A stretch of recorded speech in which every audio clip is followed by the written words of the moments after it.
तो मूवी के स्टार्टिंग में हम एक आदमी को देखते हैं जिसका नाम जेक होता है और वो किसी पोर्ट में होता है। ये एक स्पेस पोर्ट था जो कि स्पेस में ट्रेवल किया करता था। यहाँ पर इस आदमी को काफी देर बाद होश आया था और ये इस पोर्ट में ऑलमोस्ट 6 साल से था। उसकी टांगे पैरालाइज हो चुकी थी। लेकिन यहाँ पर पहले तो हमें समझ नहीं आता कि जेक स्पेस में क्या कर रहा है और किस लिए आया गया है। लेकिन तभी हम पास्ट के कुछ सीन्स देखते हैं जिससे हमें सारी की सारी स्टोरी क्लियर हो जाती है। जेक का एक ट्विन ब्रदर था जो कि बहुत अच्छा साइंटिस्ट था और वो स्पेस में जाना चाहता था। उसे नई नई चीजें डिस्कवर करने का बहुत शौक था, लेकिन उसकी कुछ लोगों से लड़ाई हो गई। कुछ पैसों की खातिर उसे मार दिया गया। स्पेस में भेजने के लिए भी नासा का भी बहुत खर्चा हुआ था। तो जेक ये नहीं चाहता था कि ये सारे पैसे जाया जाएं और जो उसके भाई का ख्वाब था वो खुद पूरा करना चाहता था। तो वो उसकी जगह स्पेस में चला जाता है किसी दूसरे प्लेनेट को देखने के लिए। वो यहाँ जाने के लिए इसलिए भी तैयार होता है क्योंकि वो पैरालाइज्ड होता है और जो उसकी टांगों का इलाज था वो काफी ज्यादा महंगा था। तो उसे एक होप होती है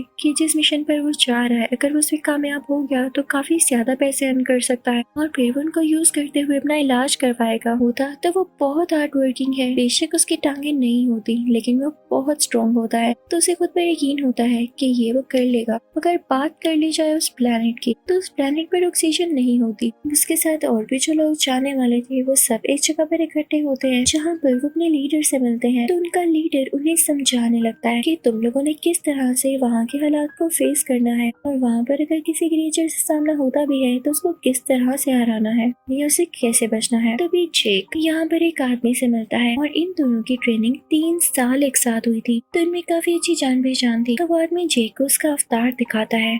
इस अवतार में इंसानों के भी डीएनए थे और उन क्रिएचर्स के भी जो कि उस प्लेनेट पर रहा करते थे जहाँ पर ये लोग जा रहे थे। इनका प्रोजेक्ट स्टार्ट होता है लेकिन तभी वहाँ पर इस प्रोजेक्ट के लीडर आते हैं। वो सीधा इस प्रोजेक्ट के हेड के पास जाती जो कि एक बिजनेसमैन होता है और उसने ये प्रोजेक्ट स्टार्ट किया था। वो उसे कहती है कि तुम्हारा जेक को लाने का क्या मकसद था। तो वो हेड उसे बताता है कि इसमें कोई मसला नहीं है, वो समझदार है और तुम्हें पता भी है कि हम उस प्लेनेट पर क्यों जा रहे हैं। वो उसे कीमती स्टोन दिखाता है। वो कहता है कि हम उस प्लेनेट से ये स्टोन लेंगे। ये 1 केजी स्टोन 100 करोड़ का बिकता है, यानी इसका सिर्फ 10 ग्राम 1 करोड़ का बिकेगा। तो तुम खामोशी से होने दो जो हो रहा है। फिर अगले दिन हम देखते हैं कि जेक को एक मशीन में भेजा जाता है जिससे वो अवतार बन के बाहर आता है। उसको अवतार की बॉडी में शिफ्ट कर दिया गया था जिसे पाकर वो बहुत खुश था। लंबे लंबे कान, लंबी सी दुम, लंबी सी चोटी और नीली यानी ब्लू रंग से वो काफी खुश था। फिर जेक मिलता है एक गर्ल। तो वो जेक की काफी तारीफ करता है क्योंकि जेक पहले फौज में था यानी आर्मी में था और उसकी एक्टिविटीज काफी अच्छी थी। तो वो जेक से कहता है कि तुम बहुत आगे जा सकते हो और वहाँ उस प्लेनेट में जाके वहाँ के लोगों के साथ ज्यादा से ज्यादा टाइम स्पेंड करना, क्योंकि तुम जितना टाइम उनके साथ स्पेंड करोगे वो उतना ही तुम पे ट्रस्ट करने लगेंगे। और तुम जानते हो ना कि इस प्रोजेक्ट का हेड यही चाहता है कि उस प्लेनेट से ज्यादा स्टोन निकाल सके। इसके लिए पहले तो उन क्रीचर्स को वहाँ से हटाना होगा। तो अगर तो तुम ये काम कर लो तो अच्छी बात हो, लेकिन अगर 3 महीने के अंदर तुम ऐसा ना कर पाए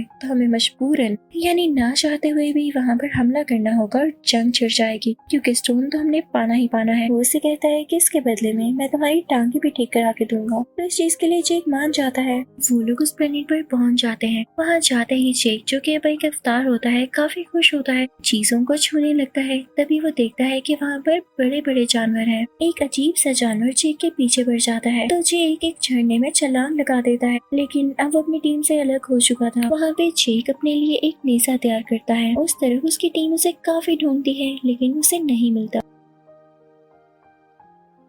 तो वो लोग यहाँ से ये सोचते हुए चले जाते हैं कि ये खतरनाक प्लेनेट है और क्या पता अब तक जेक मारा गया हो। जेक वहीं जंगल में होता है। तभी हम देखते हैं कि कोई फीमेल उसे देख रही होती है और वो उसी प्लेनेट की क्रिएचर होती है जिसका नाम नीत्री होता है। वो जेक पर एरो चलाने ही वाली होती है कि तभी उस पर एक फूल आकर बैठता है। तो वो अपना डिसीजन बदल लेती है और वहाँ से चली जाती है। अब रात को जेक के पीछे उस प्लेनेट के काफी खतरनाक जानवर बढ़ जाते हैं और उस पर अटैक करने के लिए आगे बढ़ रहे होते हैं, लेकिन जेक उनसे फाइट बैक करता है। उनको भगाने के लिए आग भी जलाता है। तभी वहाँ पर नेत्री आकर उसे बचाती है, लेकिन इस दौरान वहाँ के कुछ जानवर भी मारे जाते हैं। तो नेत्री को गुस्सा आता है। वो जेक से कहती है कि तुम्हें बचाने के चक्कर में मेरे जानवर मारे गए। तो जेक उससे कहता है कि गुस्सा किस चीज का दिखा रही, अगर अपने जानवरों की इतनी फिक्र थी तो मुझे बचाया ना होता। तो नेत्री उसे कहती है कि तुम बिल्कुल बच्चे हो। तो जेक उसे कहता है तो फिर मुझे सिखाओ कैसे लड़ा जाता है। इसी के साथ जेक की बॉडी पर वही ग्लोइंग फ्लावर्स आकर बैठ जाते हैं। नेत्री इस कबीले के सरदार की बेटी होती है। तो वो जेक को अपने कबीले के पास लेकर जाती है। उसके कबीले के लोग जेक को मारना चाहते हैं लेकिन नेत्री उनको रोकती है।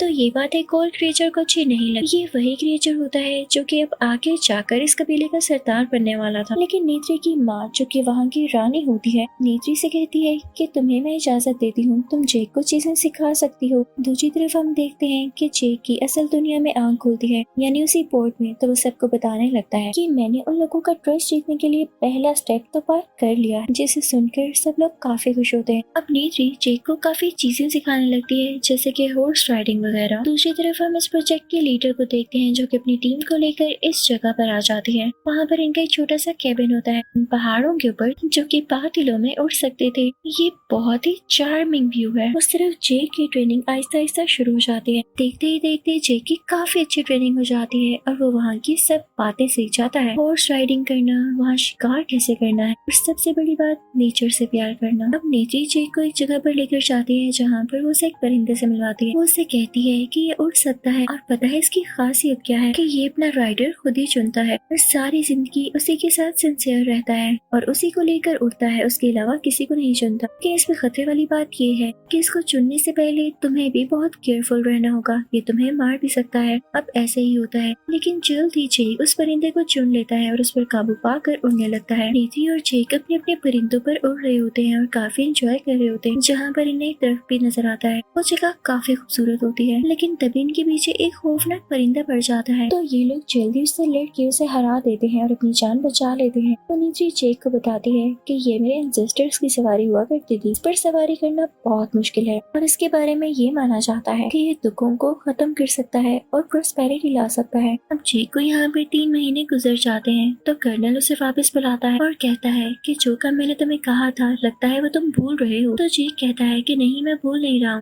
बस कल उनका एक इवेंट है जिसमें वो सारे लोग मुझे एक्सेप्ट कर लेंगे, यानी मैं भी उनका हिस्सा बन जाऊंगा। तो कर्नल कहता है कि अगर तुम ऐसा ना कर सके तो मैं वापस तुम्हें जमीन पर भेज दूंगा। तो जेक कहता है कि आप फिक्र नहीं करें, मैं कल उनको उस जगह से हटा दूंगा। तो कर्नल कहता है कि चलो देखते हैं। अगला दिन आ जाता है और वो इवेंट होता है जिसमें सब लोग, यानी उस प्लेनेट पर रहने वाले सारे क्रिएचर्स जेक को एक्सेप्ट कर लेते हैं। नेत्री जेक को एवा का दरख्त भी दिखाती है जो कि उनका प्योर दरख्त होता है और वो हमेशा ग्लो किया करता था। यहाँ पर नेत्री जेक को ये भी बताती है कि तुम चाहो तो इस कबीले में से किसी भी लेडी को चुन सकते। तो जेक उससे कहता है कि मुझे तो तुम अच्छी लगती हो और यहाँ पे नेत्री भी मुस्कुरा देती है। तभी हम देखते हैं कि कर्नल वहाँ पर मौजूद दरख्त गिराने लगा है क्योंकि वो अपना काम शुरू करने वाला होता है, जिसे देखकर सारे कबीले वालों को गुस्सा आ जाता है। जेक उनको रोकने की काफी कोशिश करता है लेकिन इंसान तो रुक ही नहीं रहे थे। ये सब देखकर वो क्रिएचर जो इस कबीले का नया सरदार बनने वाला था जेक पर हमला कर देता है और नेत्री उसे बचाती है। अब इस प्रोजेक्ट के लीडर कर्नल से कहती है कि जरूरी नहीं है कि तुम उनकी जमीन खोद कर उनके दरख्तों को गिरा कर स्टोन को हासिल करो, क्या पता स्टोन चारों तरफ हो। तब तक जेक भी आ जाता है जो कि आकर कर्नल को समझाता है और इस प्रोजेक्ट के हेड से भी कहता है कि आप लोगों को ये स्टोन क्यों चाहिए। वो लोग नेचर को बहुत पसंद करते हैं, वो कभी भी यहाँ से नहीं जाने वाले। तो कर्नल कहता है कि हमें इससे फर्क नहीं पड़ता, अगर वो नहीं जाएंगे तो मैं तुम्हें पहले ही बता चुका हूँ कि हम जंग करेंगे, अब कल सुबह ऐसा ही होगा। लीडर और जेक उन्हें समझाने की काफी कोशिश करते हैं लेकिन वो तो सुन ही नहीं रहा होता। वो बस उनको इतना सा मौका देता है कि तुम लोग वापिस अपने अवतार में एक बार जा सकते हो और उनको डील कर सकते हो, ये तुम लोग के पास आखिरी मौका है। इस प्रोजेक्ट के लीडर और जेक अपने अपने अवतार में चले जाते हैं और दोबारा से उस प्लेनेट पर जाते हैं जहाँ पर जेक जाकर सब कुछ सच सच बता देता है कि मुझे यहाँ पर इसीलिए भेजा गया था कि मैं आप लोगों को इस जगह से हटा सकूं क्योंकि हमें यहाँ से कुछ जरूरी चीजें चाहिए। तो नेत्री सुन के रोने लगती है और चिल्लाने लगती है कि तुमने मुझे धोखा दिया है, तुम अब तक ड्रामा करते आ रहे थे। उस प्लेनेट के क्रिएचर्स जेक और उस प्रोजेक्ट के लीडर को कैद कर लेते हैं। तभी वहाँ पर कर्नल अपने लोगों के साथ आ जाता है। जेक उसे मना भी कर रहा होता है लेकिन वो फिर भी इस तरफ आ जाता है। अब इस कबीले के लोग उन पर अटैक करने लगते हैं लेकिन वो अपने बो और एरो से कितना अटैक कर पाते। कर्नल उन पर बॉम्ब्स फेंकने लगता है जिससे हर तरफ आग लग जाती है और कबीले के लोग डर के रोने लगते हैं। तभी एक फीमेल क्रिएचर जेक के पास आती है और उसे खोलते हुए कहती है कि हमारी जान बचाओ। लेकिन इतनी ही देर में कर्नल वो दरख्त भी गिरा देता है जो कि उनका प्योर दरख्त था। सब लोग ये देख के काफी दुखी होते हैं और उन्हें इंसानों पर काफी ज्यादा गुस्सा आ रहा होता है। इस सब में नेत्री के फादर यानी इस कबीले के लीडर की भी डेथ हो जाती है। इस प्रोजेक्ट का हेड और कर्नल ऑर्डर्स देता है कि जेक और इस प्रोजेक्ट के लीडर को अरेस्ट कर लिया जाए। लेकिन तभी वहाँ पर एक पायलट आती है जो कि फाइटर प्लेन चलाया करती थी।